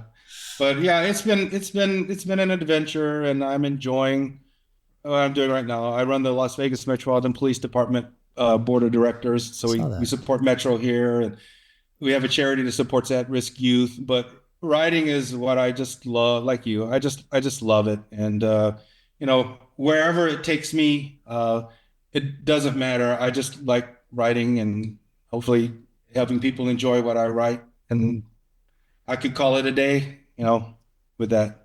Man, love it. We'll have links to all the books and your website and everything here in show notes. But when someone comes to you and you meet somebody at, let's say, Las Vegas PD, or when you're going around the country talking, or somebody at a book signing comes up to you and they're younger, let's say maybe they're high school or college, and they tell you, hey, I want to follow in your footsteps. I want a little on the ground experience as a police officer, or hey, I want to be a police officer, or they say, hey, I want to go into the intelligence services. What do you tell that person who's starting out down this path after all these years, police officer, into the CIA, doing all those different jobs you did there, and then in the private sector, doing security for one of the most ultra high net worth people on the planet? What do you tell that person who's just starting this journey? What advice do you give them? Oh, great question. I tell them, look, number one, you have to make sure you want to do it for the right reasons. Right? The fact that you're even thinking about doing that tells me you probably are, because you're not going to make a whole lot of money. None of us ever did this for money. We did it because, obviously in your youth, you see TV, but you want to, I tell them, it's a gift from God to give back to your community, to give back to your country, right? It's a privilege that very few people have. So if you're able to get into those professions, know that while you're going to make a good living, you pay the bills and go to Disney vacations and do whatever you want, but you may not get rich, but you're going to be rich in many different ways. I will also tell them, however, that being in those professions now is different than when I was there. Like even in the days in Oakland when we had civilian oversight, the tenor of the country was, for the most part, most Americans supported the police. I'm not saying they don't nowadays, but it's been kind of this roller coaster since George Floyd. Or, obviously over the years, the intelligence services have taken a hit, especially in the 70s. So I just say, when you get in these professions, it will be more challenging nowadays, but the mission still stays the same: to protect people and to stop bad guys from doing bad things to good people. And if you can just go with that, despite what you're going to see, despite the criticisms you're going to get externally, I said we need people like you in these professions. And I also tell them, you never know where life is going to take you. I never thought, as a cop, I'd ever join the CIA. I never thought the CIA I'd ever be in a private company like Microsoft. And I never thought from Microsoft I'd ever write books and be here in Las Vegas, right? Or be on your show, on Jack Carr's show, right? On your podcast, right? Who knew? It's a blessing. It's a blessing to be on this show, for instance. It's just like, I'm very much into stoicism, and to be present and to just relish every day is a gift, because you're not guaranteed tomorrow, and yesterday's already gone, right? So that's what I would tell these young folks. But the essence of it is that you're going into noble professions that most people won't do, and you won't get a lot of accolades for it. But what you will get when you go to Valhalla is that you will know that you protected people, you stopped bad people, and you made a contribution to your community and to your country. That's what I tell them. Love it. I love it. Well, Mike, thank you so much for taking the time today. Thank you for your service in our communities and to the country at the agency. And I hope we can link up and share some of that Four Branches bourbon soon. Hey, let's do it. Hey, I really appreciate it, and hope we can keep in touch. And absolutely, I appreciate it, and I appreciate you and what you've done for our country too. And I've got your latest two books right here. there. Look at that. Oh man, thank you. Thank you so much. I'm into that next. Oh man, I really appreciate that. You're the best. Oh man. Well, hey, you take care, and we'll link up soon. Have that drink. All right. Take care, Jack. Take care. Let's see you. All right. This episode of the Danger Close podcast is brought to you by Cry Havoc. from New York Times #1 best-selling author Jack Carr. Cry Havoc, a Tom Reese thriller. Order now. Watch a Cry Havoc teaser here, or watch another episode of the podcast here.